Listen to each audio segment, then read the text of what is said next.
When a stampede occurred at the kindergarten, Chen Xinrui rushed to save her daughter from her first love, forcefully breaking free from her son's grip on her hand.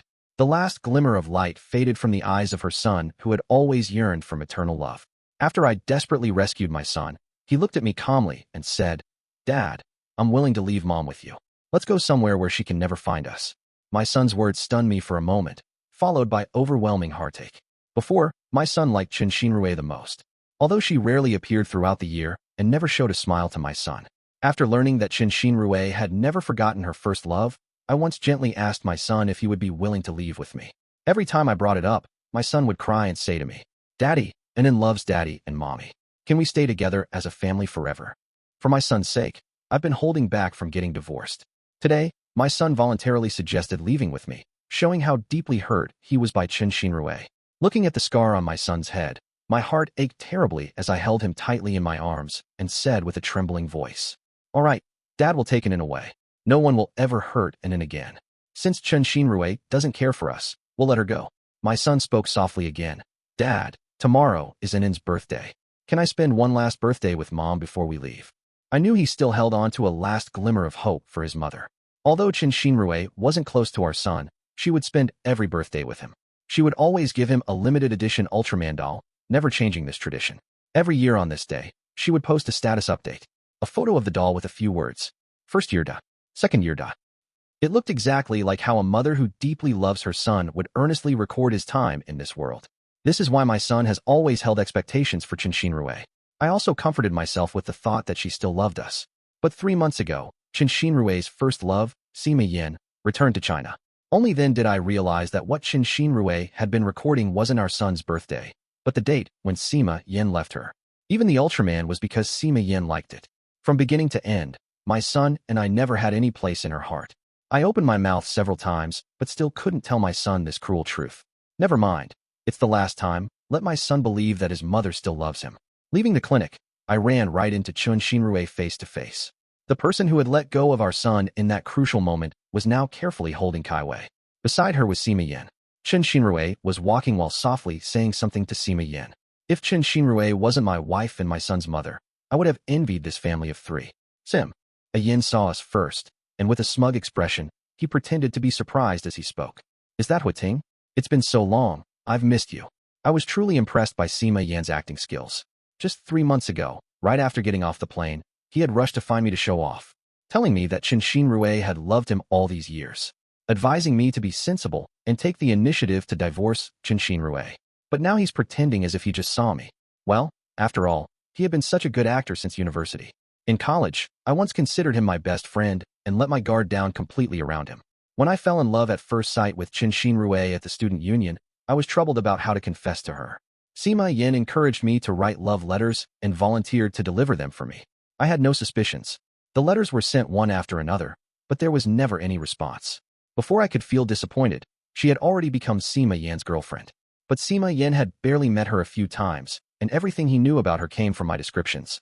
Before I could recover from the shock, I learned from the teasing of my club friends that their relationship started from those love letters. I went to find Sima Yin for an explanation, but he acted unusually, looking at me with an innocent face as he spoke. "Although we met because of your love letters, she likes my face, doesn't she?" I was speechless. Overnight, I lost both my best friend and the person I loved most. I had no choice but to go abroad to heal my emotional wounds. After returning home from graduation, I heard that Chen Xinrui had a mental breakdown because her company faced a major crisis and Sima Yin abandoned her to marry someone else abroad. I couldn't bear it, so I volunteered to be Chen Xinrui's assistant. Later, the company's business gradually improved. During a chaotic night at the celebration party, Chen Xinrui became pregnant. Chen Xinrui disappeared for a week, and when she returned, she gave me a ring. She said abortion was harmful to health, so we might as well get married. We got married just like that, without ceremony, without wedding photos, only a marriage certificate to prove this relationship. In the 5 years after marriage, Chen Xinrui had never mentioned Sima Yin. I thought she had long forgotten him. But her silence wasn't because she forgot. It was because the memory was so deeply branded that it hurt every time she mentioned it. Now, Sima Yin has returned, and she finally got her wish. It's time for an irrelevant person like me to exit the stage. Chen Xinrui saw the scar on her son's forehead and felt rare guilt, beginning to speak to her son. "Anin, Mom didn't mean to leave you behind today." Though she said this, her arms holding Kaiwei didn't loosen at all. Her son looked at Kai Wei, who was lightly held in his mother's arms, and Sima Yan, who stood close to Qin Xinrui. His eyes showed envy and grievance, but in the end, he just shook his head while holding back tears. Anin understands that Sister Kai Wei doesn't have a mother, so we need to care for her more. Anin understands. Qin Xinrui recognized these as words she had once said to her son, and was momentarily stunned. Saiwei's schooling was arranged entirely by Qin Xinrui. Afraid that others might bully Kai Wei, Qin Xinrui donated a library. She let people assume she was Saiwei's mother. Yet when her son started school, she forbade Anin from revealing their relationship to others. During her son's 2 years at school, she never picked him up or attended any of his class activities. Whether intentionally or not, Kai Wei gathered classmates to isolate and bully Anin, calling him a motherless wild child. Anin cried and begged Qin Xinrui, hoping his mom could come to school to pick him up and tell everyone he had a mother, that Saiwei's mom was actually his mom. Qin Xinrui refused. Sister Kai Wei has no mother, which is already pitiful. Does Anin want everyone to think Sister Kai Wei is lying? Anin, you're 5 years old now. You should be more understanding. That's what she told her son at the time. Hearing these same words from her son's mouth now, she found them somewhat jarring. She wanted to hug her son, but just as she moved, Kai Wei began crying in her arms. I want Mama Chun to hold me. Qin Xinrui immediately held Kai Wei tightly and comforted her gently. Be good, Wei Wei. Don't be afraid, Mama Chun is here. Her tone was gentle and patient, like a father who deeply loved his child. However, in reality, her own biological son had never experienced her maternal love. Now he could only stare blankly with the wound on his forehead, watching her holding another child. After a long while, Anin finally lowered his head with reddened eyes. Sima Yin spoke, trying to cover up the situation. Ting, please don't misunderstand. Xinrui is just feeling sorry for Kai Wei because she doesn't have a mother, that's why. I tightly held my son's small hand and forced a smile. It's only right for Manager Chen to care for her employees. The smile on Sima Yan's face froze. He tried to hint at his intimacy with Qin Xinrui everywhere, but I refused to let him have his way. Sima Yan's eyes were filled with venomous hatred. He gave Wei a look, and Wei began to sob. Mama Chun, Wei feels terrible. She kept her eyes tightly shut, clutching her chest, looking very uncomfortable. Qin Xinrui's face changed suddenly, and without concern for anything else, she hurriedly left carrying Wei. She didn't look back at us even once. Just as Qin Xinrui was about to disappear from sight, my son suddenly called out loudly to her. Mom. Qin Xinrui stopped and looked at her son. Her so-ins clear, bright eyes were filled with tears as he spoke chokingly. Mom, tomorrow is Anin's birthday. You'll be with Anin, right? The son's nose had turned red from crying, and seeing this made Qin Xinrui's heart ache, so she made a promise to him. Of course. Be good, Anin. Let's go home with Daddy first, and Mommy will come home to be with you tonight. I held my son lovingly, silently thinking to myself. Qin Xinrui, you have 2 more chances to see your son. I hope you cherish them. Back home, my son and I tacitly began packing our luggage. My son came running over with several stuffed toys, his little face full of anticipation. These were the only gifts Qin Xinrui had given to our son over these years. I couldn't bear to disappoint him, and besides, the items themselves were innocent, so I silently allowed him to stuff them into the suitcase. A smile appeared on my son's face, and I couldn't help but smile too. Just as we were enjoying ourselves, there was suddenly a noise at the door. My son and I looked up, both our eyes flashing with delight. It was Qin Xinrui. She really came back. But the joy was immediately shattered by Sima Yin and Kai Wei, who followed behind her. Ting, Kai Wei has a fever, and Yin can't manage alone, so I'm letting them stay at our house for a few days. Qin Xinrui slowly opened her mouth and looked at me. In the past, I might have felt very sad. But now, having clearly seen how much Sima Yin meant to Qin Xinrui, I felt no ripples in my heart at all. I calmly nodded. Qin Xinrui seemed unsatisfied with my reaction and frowned as she asked me, You have no objections? I looked at Qin Xinrui in confusion. It's her house. She can let whoever she wants live here. What objections could I possibly have? Seeing my silence, Qin Xinrui's expression grew even darker. The guest room has poor lighting, and Wei Wei was frightened. Let them stay in the master bedroom. I'll stay there tonight to keep her company. My heart sank. Even though I didn't care, I still felt disappointed. Was she really that impatient? She couldn't even wait for Anin and me to leave. Sima Yin beside her also seemed somewhat surprised, but in the next second, he looked at me with a smug expression. My heart twisted in pain, but I still nodded. I've decided to leave. Whatever happens between her and Sima Yin in the future has nothing to do with me. Qin Xinrui took a deep breath, about to speak, when her son suddenly burst into tears. I looked back and saw Kai Wei trying to snatch my son's beloved doll. Seeing that he was about to be pushed down by Kai Wei, I rushed over to protect my son. Seeing this, Kai threw herself on the ground and started throwing a tantrum. That's Daddy's favorite doll. I want to give it to Daddy. Sima Yin scolded Kai Wei, be good. Daddy doesn't like dolls anymore. Daddy doesn't sir. VE such a precious gift. His tears came easily, and seeing him cry so pitifully, Chen Xinrui felt heartbroken. She said sternly to her son, "Anin, give the doll to your sister." Her son trembled in fear, but after looking at the doll in his arms, he still argued softly. "Mommy, this doll was the birthday gift you gave to Anin.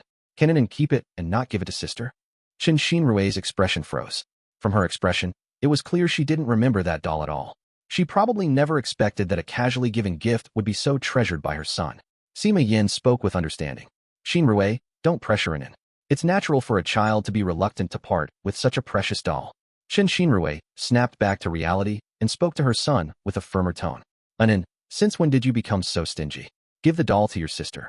Knowing how much my son cherished the doll from Chen Xinrui, I was about to intervene. But my son was quicker, already holding out the doll. With tears in his eyes, he said, "Sister, I'm sorry. You can have this doll." Chen Xinrui looked at her sensible son and wanted to pat his head affectionately, but Anin avoided her touch. He didn't look at Chen Xinrui again, turning to me instead. "Dad, Anin is tired. Can Dad take Anin to bed?" My heart was breaking. No one understood better than me how heartbroken my son was. Chen Xinrui seemed to realize that her voice had been a bit too loud just now, and tried to make up for it. "Anin, tomorrow is your birthday. Mommy will get you an even bigger stuffed toy." She was certain her son would be happy to hear this. Unexpectedly, her son didn't even turn around and quietly rejected her offer. "Thank you, Mommy, but Anin doesn't like stuffed toys anymore. Please give it to Sister Kai Wei." This was the first time Chen Xinrui had been rejected by her son, and she felt uneasy. Just as she wanted to hug her son, Kai Wei hugged her legs.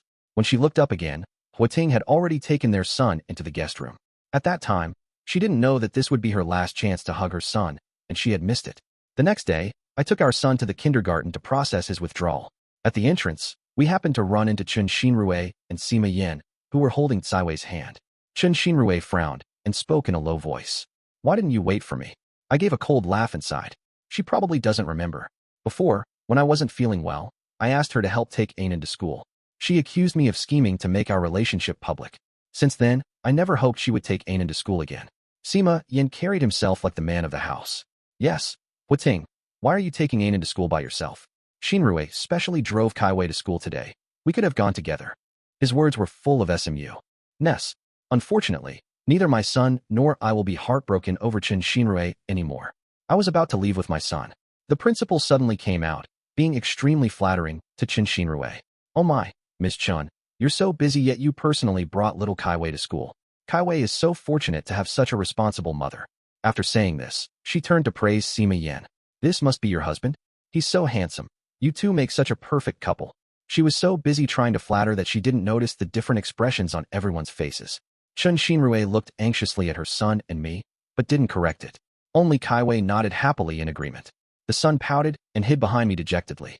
The principal remembered her original purpose for coming out. She slapped her forehead and said to me, "Mr. Hua, for this withdrawal application, the child's mother needs to sign for it to take effect." "Principal," I wanted to stop her, but it was too late. Chen Xinrui asked me puzzledly, "What withdrawal application?" As the principal was about to speak, I quickly stopped her. "It's nothing. Anin is injured and needs to withdraw from this arts performance." Chen Xinrui didn't suspect anything and reached out to take the document. "Where do I need to sign?" The principal quickly waved her hands.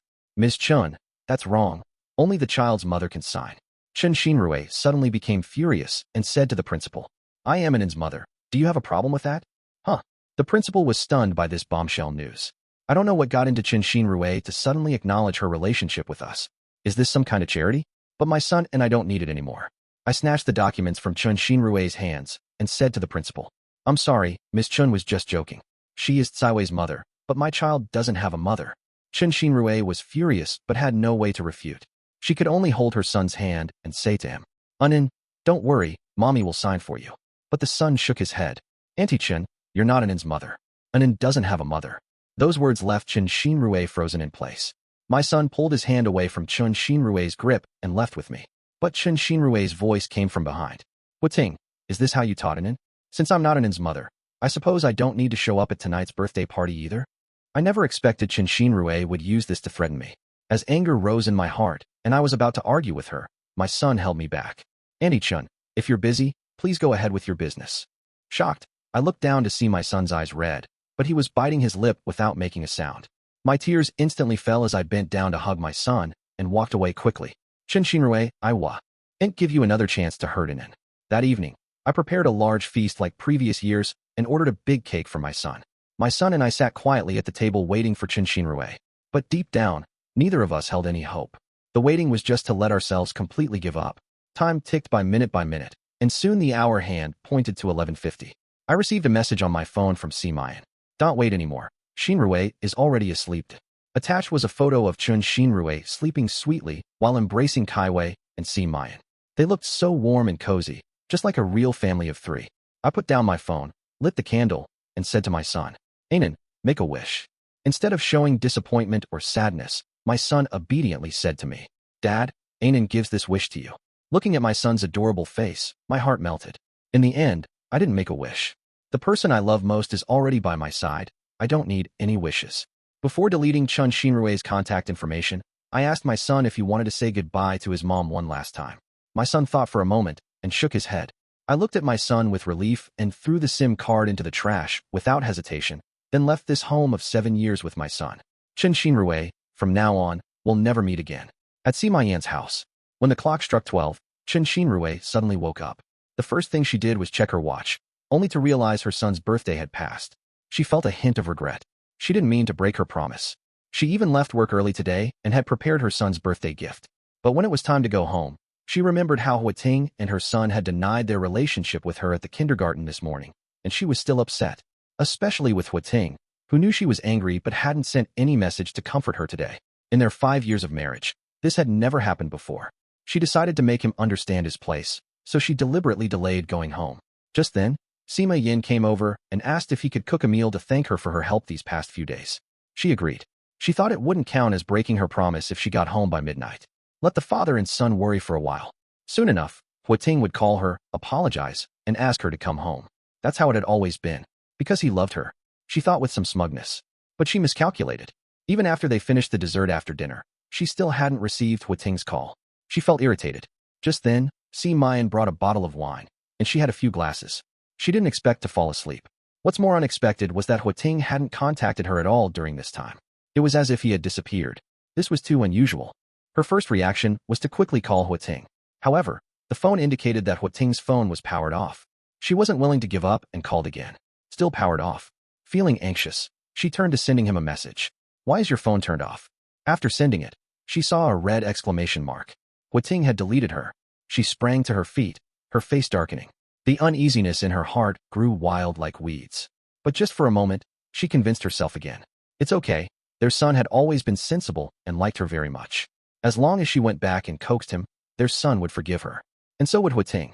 Over these years, she had proven countless times through testing that no matter what, Huating would never leave her. Although she thought this way, her movements to get up and leave still seemed a bit rushed.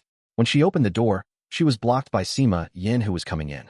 The fabric on Sima Yan's body was so minimal it could almost be ignored. His gaze toward Chen Xinrui was seductive and amorous. He bit his lip and made an invitation in a coquettish manner. Xinrui, can you not go back tonight? Chen Xinrui observed coldly, confirming that her heart remained unmoved, and instead thought of Huating. Huating had always been shy and reserved about this matter. He would never be as bold as Sima Yan. But Chen Xinrui particularly enjoyed seeing him helpless yet resigned. Her gaze was profound, and anyone could tell she was angry. But Sima Yan didn't notice, still thinking she had taken the bait, and moved even closer to Chen Xinrui. The cloying perfume invaded her nostrils, making Chen Xinrui frown involuntarily. She looked down at Sima Yan, who had fallen into her arms with flirtatious eyes, and a mocking smile appeared on her lips. Stay? What for? Sima Yan shyly punched his chest and breathed softly into her ear. Whatever you want. Chen Xinrui reached out her hand. He closed his eyes in anticipation. But the next second, she pushed him violently to the ground. Sima Yan let out a scream. Then came Chen Xinrui's mocking voice. Your perfume is too strong. It makes me sick. Those words made Sima Yan's face turn pale. The perfume on his body was sickeningly sweet. Chen Xinrui irritably took off her coat. She threw the coat worth tens of thousands into the trash, without hesitation. She couldn't help but think of Huating again. Huating never wore perfume, but he always had a subtle, fresh fragrance about him. It was like the scent of lily of the valley. This was Huating's favorite flower. So all the laundry detergent at home has the scent of Lily of the Valley. Her clothes used to have the same fragrance. She actually loved it very much. But just to hurt Huating's feelings, she stubbornly claimed that she hated this scent the most. She still. Elle remembers the disappointment on Huating's face when she said those words. Since then, the scent of Lily of the Valley never appeared on her clothes again. Her heart suddenly ached as she realized she had been too harsh on Huating over the years. Thinking about it, she had never given him flowers before, so why not get him a bouquet tonight? Huating would surely be delighted. He was always so easily satisfied. But when she opened the door with the Lily of the Valley bouquet bought by the designated driver and the gifts she had prepared for their son days ago, she was greeted by complete darkness. When she turned on the lights, she saw a table full of dishes Huating had prepared, mostly her favorites, but they had already gone cold. The ice cream cake in the middle had melted, with cream spilling everywhere. The atmosphere suggested everyone had left and grown cold. She swallowed and called out, "Huating." And then, there was no response. She went to the bedroom, but no one was there. The wardrobe door was open, and when she went to check, all of Huating's clothes were gone. Their son's wardrobe was also completely empty. Lily of the Valley flowers had fallen, their petals scattered across the floor. She couldn't care about anything else and frantically kept dialing Huating's number. On the other end was always that cold female voice. "Sorry, the number you have dialed is powered off." She punched the cabinet door, blood trickling down her knuckles. It hurt, but the pain couldn't compare to the fear in her heart. In 5 years of marriage, this had never happened before. Huating would never let her be unable to find him. She sat down and, for once, began to reflect on herself. Perhaps, had she gone too far these past few days? The unusual behavior of Huating and his son seemed to start after the accident at kindergarten. But she only let go of her son after seeing him arrive. She admitted that she had indeed been closer to Sima Yin these past few days. However, she really just wanted to make him jealous. She never intended anything serious with Sima Yin. She had done even more provocative things before. She even deliberately smeared lipstick on her neckline for him to see. Huating hadn't gotten angry then. But now, he had disappeared with their son. Without any warning, she drifted to the dining table like a wandering spirit, mechanically eating the cold food bite by bite. As she ate, she mumbled, "Happy birthday." Sadly, there was no one left to respond to her. At 7 a.m., the door suddenly opened. Chen Xinrui, who had been sitting at the dining table all night, brightened up and jumped to her feet in joy. Huating. But it was a strange middle-aged man who came in. The smile froze on Chen Xinrui's face as she guardedly asked who the visitor was. "Are you Miss Chen?" "I'm the housekeeper.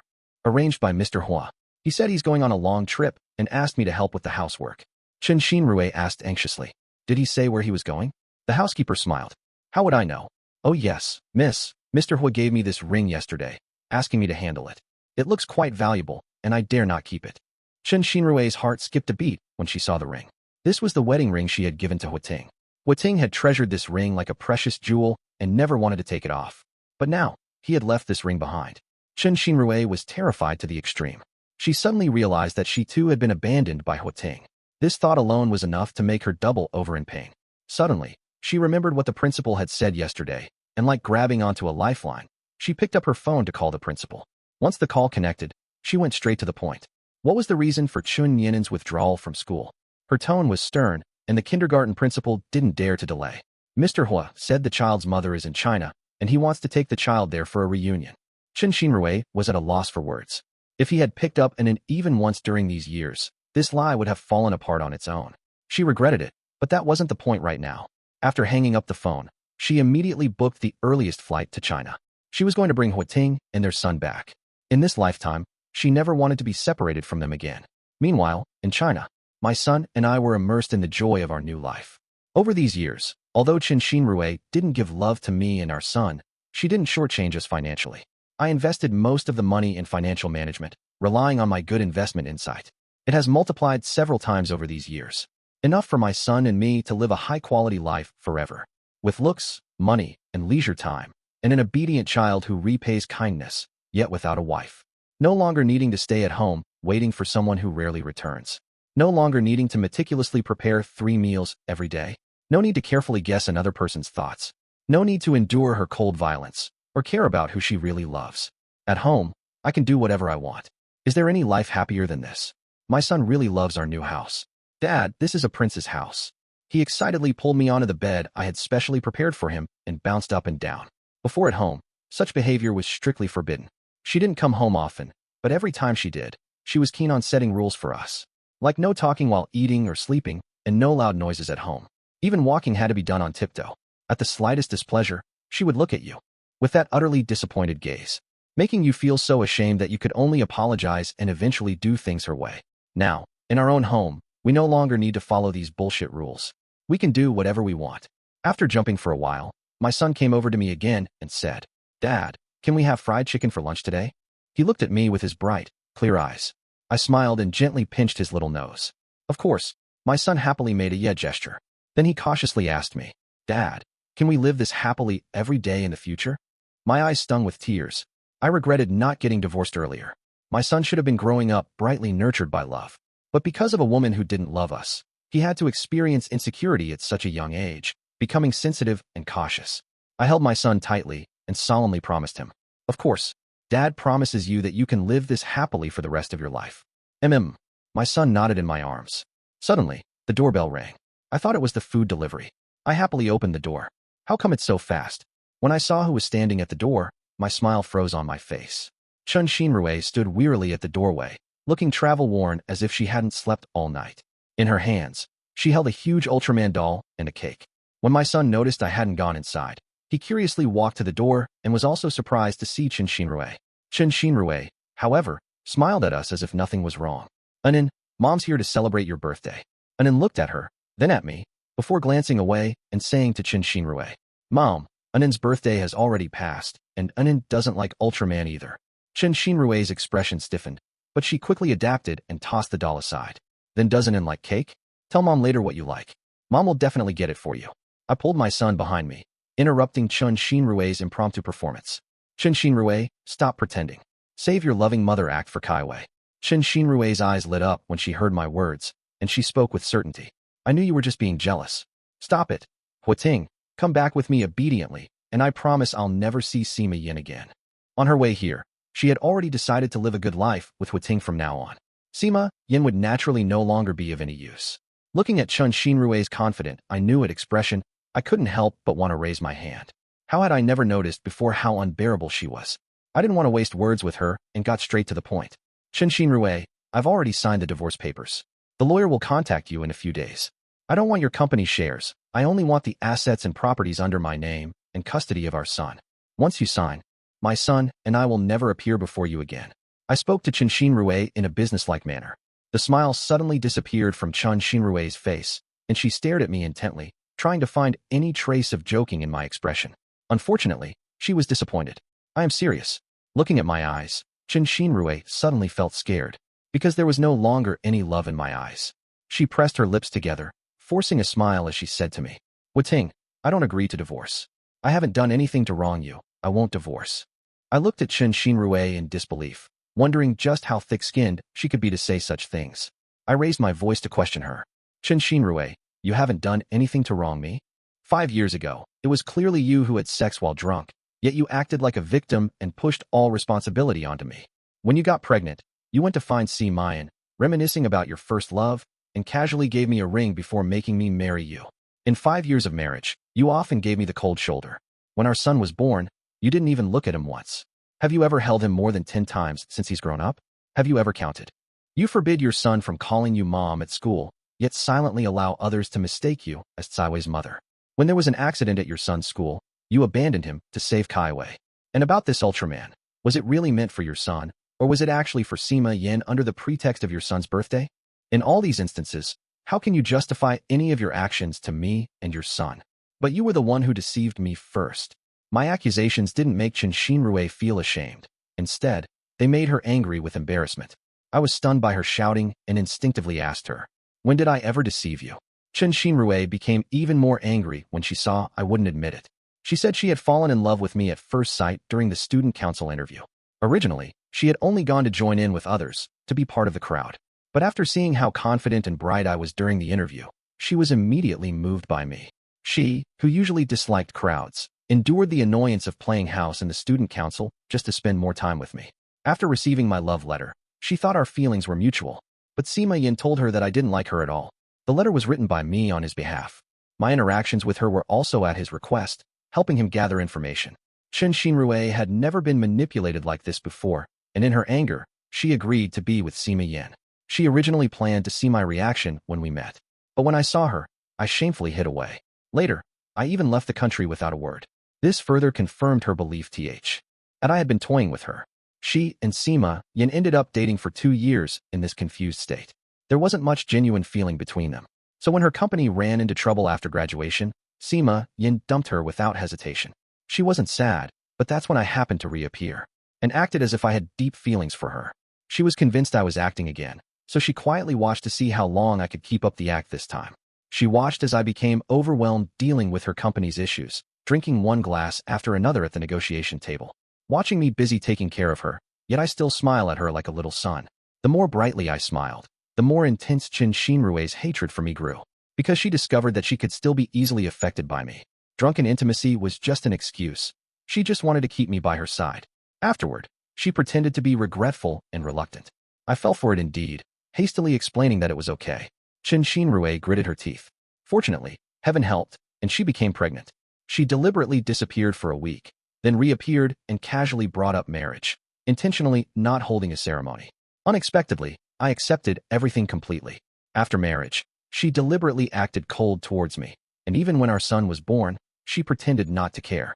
She didn't believe he could keep up the act forever. But unexpectedly, I remained consistent in my treatment of her for 5 years. Just when she was about to give up, Sima Yin returned. She thought she would test me one last time. If I passed her test, she would forget the past and love me well from now on. She said she regretted when she saw how hurt my son and I were because of Sima Yin and his father. She just couldn't bring herself to apologize. Hua Ting, believe me, from beginning to end, you're the only one I've ever loved. She held my hand and confessed with deep emotion. She thought I would surely be moved. But hearing this only made me feel desolate. I never expected there would be such a twist to what happened back then. Nor did I expect that Qin Xinrui and I were both manipulated by Sima Yin. But come to think of it, can we really blame Sima Yin?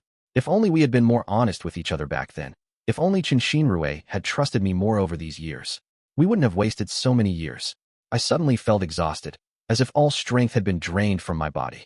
At this moment I realized that true heartbreak isn't about arguing loudly, but about feeling powerless, too powerless to even speak. I waved my hand and said to Qin Xinrui, just go. I'm sure now that we're really not right for each other. However, Qin Xinrui held me back. Hua Ting, I've already told you that I've loved you all these years. What else do you want? I want you to never appear in front of me again, never disgust me again. I angrily shook off Qin Xinrui's hand and shouted at her. Qin Xinrui was stunned by my shouting and showed a hurt expression. Hua Ting, you say I'm disgusting. I sneered. Isn't it disgusting? Qin Xinrui, just because of your self-righteous suspicions, all these years you've neglected me, belittled me, and exploited me. You made me become insecure and overly cautious. You made me lose my expectations for marriage and my yearning for love. You made me suffer for so many years, and now you tell me you love me? Do you even understand what love is? We've been married for 5 years. If she had even a bit of love for me, we wouldn't have come to this point. Qin Xinrui was left speechless by my words. She opened her mouth but couldn't make a sound. I didn't want to say another word and got up to close the door. Qin Xinrui pressed against the door, and when I looked up angrily, I was startled by her bloodshot eyes. As far as I could remember, Qin Xinrui had never lost her composure before, and I was momentarily stunned. There was confusion and pain in her eyes, but she still spoke stubbornly. Hua Ting, my mind is very confused right now. I feel like something went wrong. I will figure it out. Just wait for me.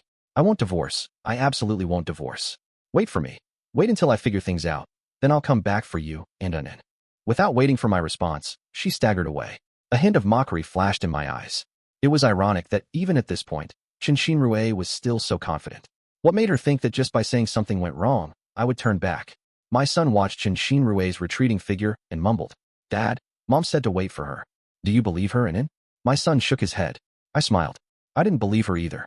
However, it didn't matter anymore whether she came or not. Qin Xinrui had just arrived at the airport when she received Sima Yan's call. She let out a cold laugh.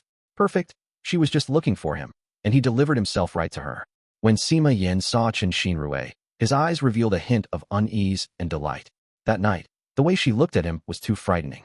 He was worried that he had been too hasty and made Qin Xinrui tired of him.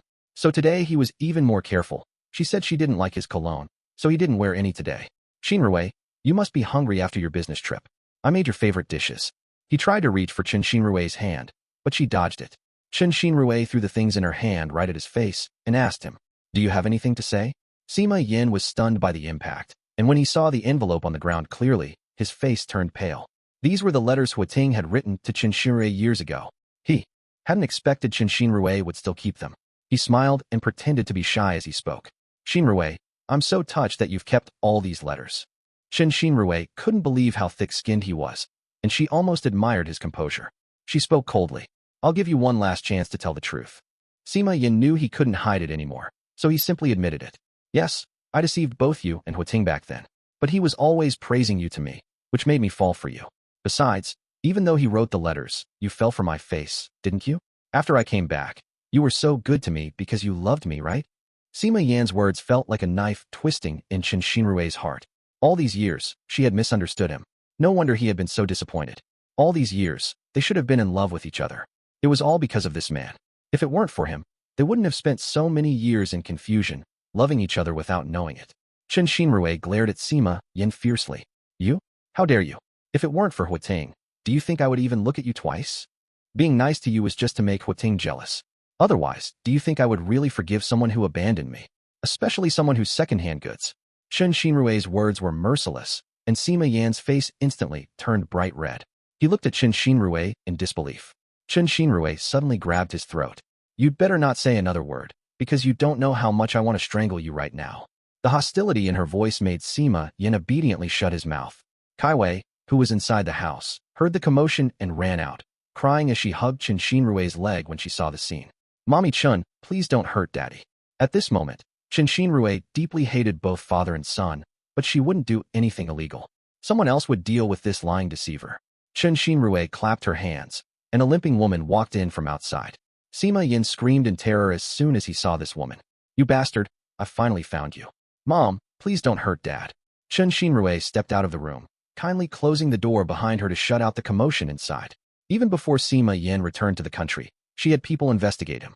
She knew he came back because he had cheated on his wife and conspired with his mistress to steal his wife's family assets.